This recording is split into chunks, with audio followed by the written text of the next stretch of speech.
my favorite hoodie. A little club soda will take that right out. Watch out!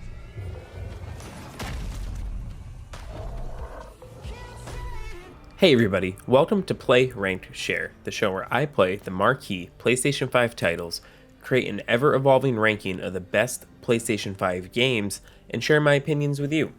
My name is Tyrus, and this episode is focused on Back 4 Blood.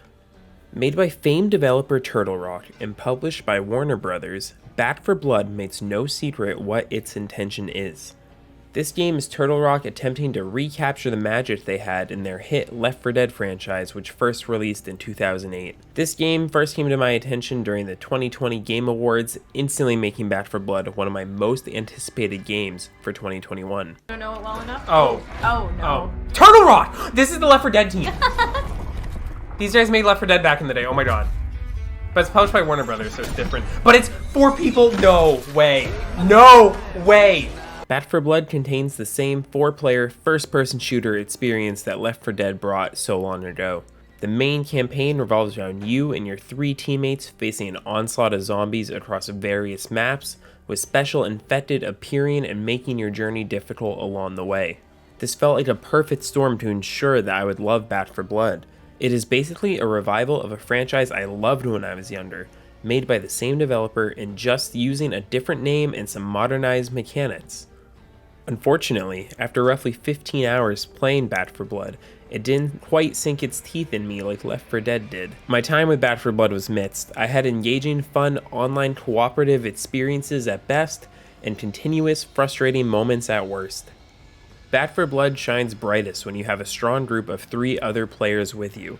While you can find these groups through online matchmaking, it's best if you have friends who also play the game to ensure the best playing experience for yourself. I unfortunately didn't have friends interested in this game and struggled with matchmaking at times. I was often paired with other players who wanted to move through the game at a different pace than I did, whether that be speedrunning through a level or meticulously checking every corner of the map. On the other hand, playing games with bots for teammates made the game feel hollow. The bots will stay right next to you, and losing that communication with other people made the game feel less fun. The core gameplay experience of Back 4 Blood does create an entertaining time. The shooting controls feel good, and I enjoyed using a variety of guns across the levels. I would frequently bounce from an assault rifle to a shotgun to a small machine gun based on what was happening in a level and what I could find lying around. Turtle Rock is still able to nail the gunplay aspects, and I especially had fun using melee weapons just like I did back in Left 4 Dead. Nailing this gunplay aspect is one of the most important parts of Back 4 Blood, making this game enticing to anyone who is a fan of first-person shooters. However, there isn't much of a story mode in the game. There are roughly 30 missions that have you running around completing objectives on different versions of a handful of maps. There isn't a strong narrative that threads these levels together, which disappointed me. I eventually stopped paying attention to the bits of story that the game presented because they didn't seem coherent enough to tell something engaging. This leads to my main critique of Back 4 Blood. While the core gameplay mechanics are fun, the rest of the game just feels empty. The characters in particular are a weak spot to me. Where in Left 4 Dead, characters had witty banter between each other and had distinct personalities, but in Back 4 Blood they all feel largely similar, with small stat differences between them. I think one reason that character personality and development is not rich is because Turtle Rock expanded the number of selectable characters to 8 instead of the 4 you need for a match in the game.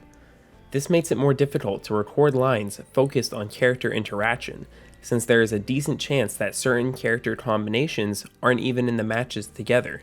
This resulted in dialogue lines that were more generic and made the characters feel like they had nothing special to them. The different types of special infected zombies also do not stand out to me.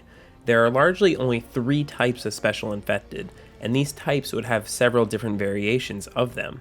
This lack of variety would lead to facing the same types of special infected over and over again in every campaign map, and that made the learning curve on figuring out how to defeat these easily very short.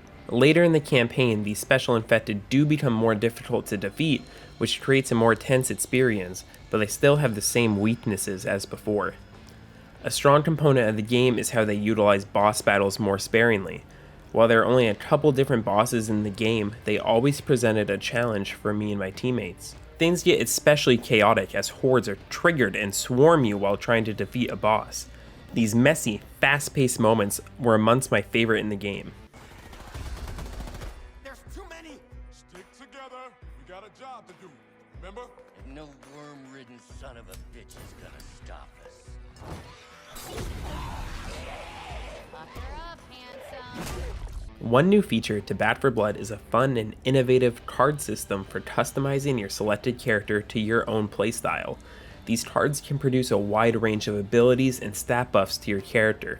This ranges from basic upgrades like decreasing your reload time by 20% to more intricate upgrades like having your character restore 1 health for every time they kill a zombie with a melee weapon. It's fun to unlock new cards and think about what kind of character you want to have when you are out facing hordes of zombies. The developers promoted in marketing that the card system would make every play session feel unique, and I don't think the cards live up to the potential in that effect. Your deck only contains 15 cards, so if you play a run long enough, you end up getting all of your preferred cards regardless. While it's fun to unlock cards and try to create the best deck, there isn't much variety when actually playing. I knew I'd get my best cards eventually in every run I did. The most disappointing part of Bat for Blood for me was the lackluster PvP mode in the game. These 4v4 matches had a group of survivors battling against a group of special infected. This mode bothered me for several reasons. First, when playing as survivors, your only objective is to stay alive as long as possible. I would have much rather been playing a mode where I'm trying to complete objectives, but instead, most of my time as a survivor revolved around being holed up in a corner and waiting for other players to attack me. Second, only having 3 different types of infected to pick from create a lack of variety in both play experience and strategy to defeating the enemy players. Finally, win or lose, every match I played in this mode was a landslide. There is rarely a fairly balanced game, and no game I played went on to round 3 to decide a winner. One team was always so strong they won in a clean sweep. A PvP mode was something I was looking forward to in this game, and it left me extremely disappointed.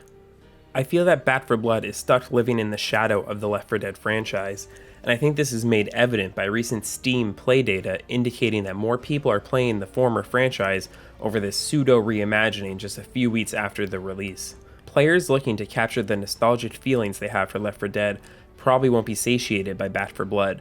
While this is disappointing, I can't help but think Turtle Rock set players up for disappointment. Marketing for this game relied heavily on Left 4 Dead nostalgia, and the Bat for Blood title is quite literally an homage to the developer trying to recapture that magic. Bat for Blood isn't necessarily a bad game.